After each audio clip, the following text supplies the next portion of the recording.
Hi guys, so today we are going to see about cyanotic congenital heart diseases. We have 5 diseases, out of which the first is tetralogy of Fallot. The tetralogy of Fallot consists of 4 features. The first one or the main component is pulmonary stenosis. So pulmonary stenosis, it occurs and there occurs the septum between the pulmonary artery and aorta. That septum pushes anteriorly. If that septum pushes anteriorly, your pulmonary artery gets narrowed and there is aorta getting widened, leading to overriding of aorta. Overriding of aorta occurs and leads to your right ventricular hypertrophy, leading to a ventricular septal defect. So because of this, the VSD causes equal pressure in right ventricle and left ventricle. So the pulmonary valve stenosis causes your right ventricle outflow tract obstruction. If there is right ventricle flow obstruction, then there will be decreased pulmonary blood flow. So because of this VSD, the blood flows from right ventricle to left ventricle. Now the feature would be, it usually presents in first day to a week depending on the severity of the pulmonary stenosis.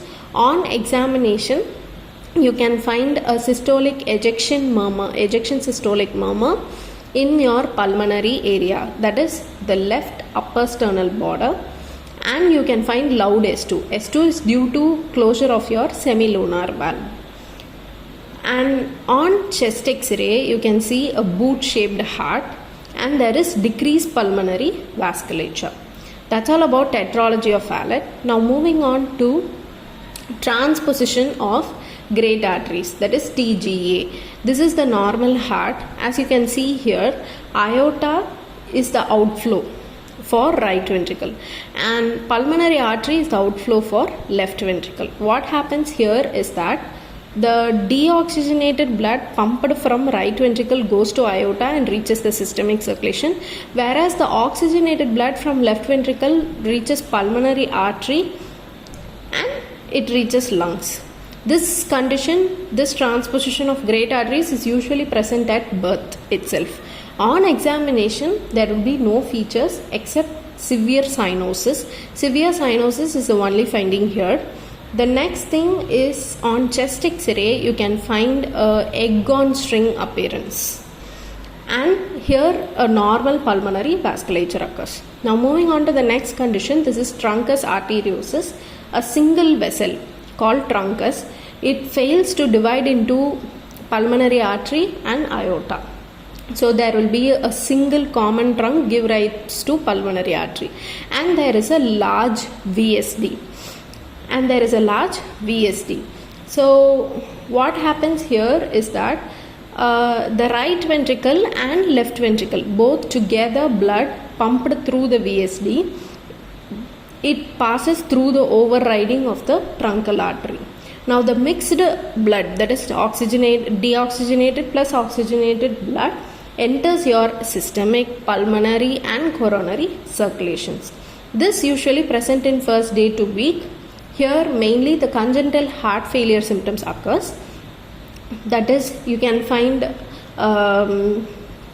hepatomegaly and ejection systolic murmur and single S2 sound. Hypoxemia can occur due to the mixture of blood.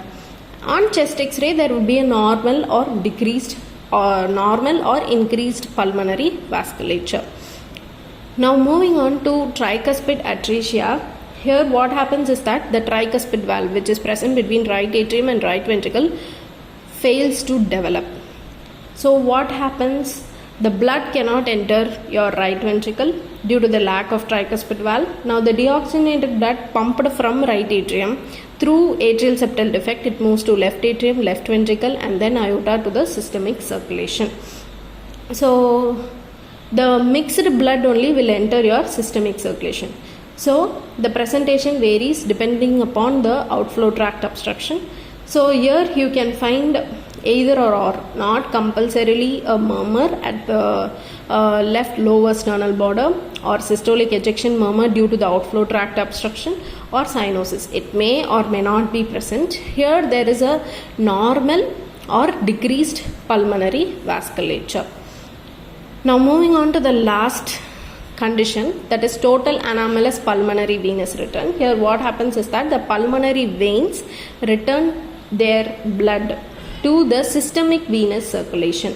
It is a most common type of supracardiac congenital heart disease. So the pulmonary veins reaches either your superior vena cava or inferior vena cava, not to the left atrium. So the oxygenated blood flow through pulmonary veins, enter superior or inferior vena cava, entering into right atrium. The blood flow from right atrium to left atrium through ASD and flow via left atrium to the left ventricle, aorta and systemic circulation. So there occurs a mixture of blood again. So this usually present in early infancy. And on examination, you can find a ejection systolic murmur in left upper sternal border. You can find tachypnea. On chest X-ray, you can find cardiomegaly with increased pulmonary vasculature. So that's all about cyanotic congenital heart disease.